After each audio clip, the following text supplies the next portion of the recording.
Hello les gens! Nous nous retrouvons pour une petite vidéo un peu spéciale puisqu'il s'agit de mon entry manga. Alors, qu'est-ce que c'est? Pour faire court, c'est une critique avec mes avis personnels sur un manga que je choisirai ou que vous pourrez me conseiller. Pour information, ce n'est pas le premier que je fais. Et oui, j'en ai déjà fait sur mon ancienne chaîne que vous pourrez voir ici.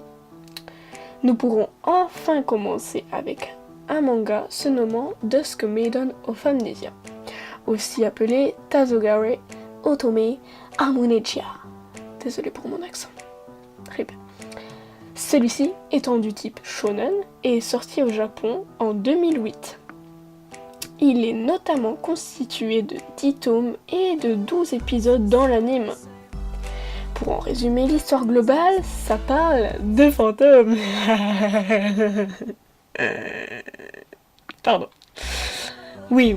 Bon, allez, on va développer. Alors, Teshiniya est un jeune garçon qui vient d'intégrer une nouvelle école. Jusque-là, rien d'anormal. Non, c'est un putain de pauvre gay, putain. Pardon. Celui-ci, il aime énormément les mystères paranormaux et autres. C'est pourquoi il va vouloir créer un club dédié à ses enquêtes. Parce qu'il y a énormément d'histoires étranges et effrayantes dans cette école. Évidemment, ce jeune garçon va donc s'aventurer dans l'ancien bâtiment afin d'en découvrir plus. Mais seulement, comme le monde n'est pas parfait, il va tomber sur une jeune fantôme, bien sûr, avec des boobs énormes. Pardon. Elle sera nommée de Yuko Kanoe, et sur tout le long de l'histoire. Pitié, me faites pas cette blague nulle sur Kanoe, c'est bon, on a compris, hein, Kanoe, c'est bon, hein, merde. Ils seront à la recherche de réponses sur le passé de Yuko. Oui, alors que ce soit dans le manga ou dans l'anime, eh bien, rien ne m'a déplu au sujet de l'histoire, je l'ai trouvée plus qu'émouvante. Ne spoil pas, putain. Bref, vous voulez avoir mon avis, hein, bien sûr. Bah alors, je vais commencer par les points négatifs.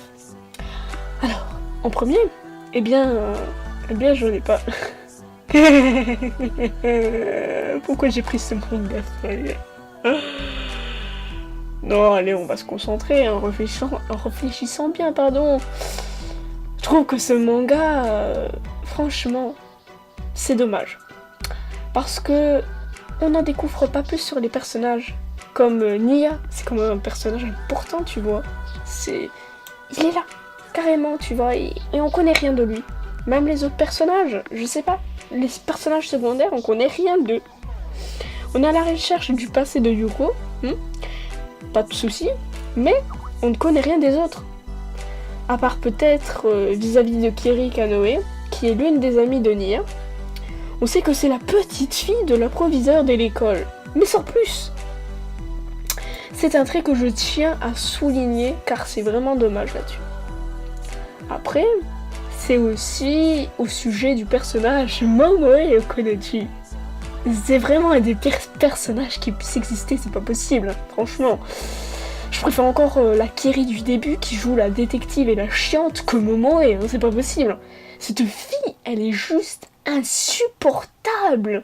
Non seulement elle est idiote, mais en plus elle est conne. Tu vas lui dire que tu viens de voir un chien à moteur et à aile de poisson, elle va te répondre « Où ça ?» Franchement, c'est bien un personnage que je ne peux pas saquer du tout dans l'anime. Après, il y a peut-être le fait aussi que je trouve que le manga est plus rempli que l'anime. Il y a plus de choses qui ne se trouvent pas forcément dans l'anime, et c'est bien encore dommage. Et oui. Ce que je n'ai pas aimé aussi, c'est le fait que Yuko va se retrouver souvent à poil sans raison. Mais sérieux, réveille-toi quoi. On sait que t'as des boobs de ouf, mais de là à... Attendez. Waouh, Yuko, pour ton âge, tu me ferais pas une lady boobs? Pardon, je t'aurais pas dû, je sais. Bref, passons au point positif. Vous voulez bien? En premier, juste le contexte. Je n'ai rien à redire là-dessus. J'ai vraiment adoré, c'est incroyable. J'ai trouvé les idées vraiment superbes.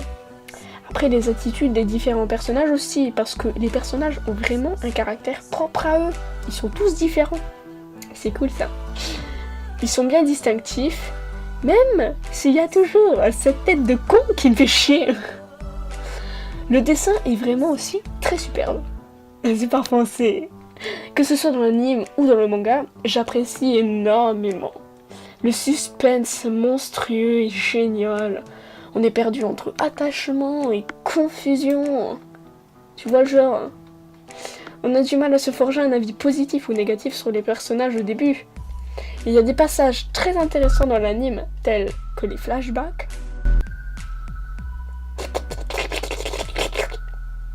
qui nous en apprennent plus sur le passé de Yuko. Et surtout, pour la fin, mais pitié, mais je vous en supplie, mais tenez-vous à carreau, mais sortez cette putain de boîte, un mouchoir de merde, car ce n'est point possible de tenir le coup. Oui, j'ai chialé, alors 42 fois. Oui, j'ai regardé l'anime de 42 fois. Non, je rigole, c'est bon. Hein. Mais il m'est arrivé de le voir plusieurs fois, tellement il est magnifique.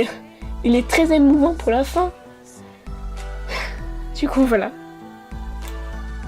J'espère que ça vous aura plu. Parce que cet intro manga s'achève maintenant. Et oui. Parce qu'il n'y a rien de plus à dire, de mon avis.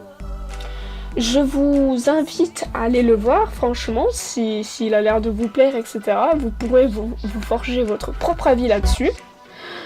Sur ce, moi je vous souhaite de très bonnes fêtes, hein, parce que c'est vrai que maintenant nous sommes en 2017, et oui. Et franchement, dites-moi dans les commentaires comment ça, est-ce que ça vous a plu et tout, etc. Si vous avez des mangas à me conseiller, qu'est-ce que vous avez fait de vos fêtes aussi. Et sur ce, je vous fais de gros bisous, et on se retrouve pour une prochaine vidéo. Ciao les bises!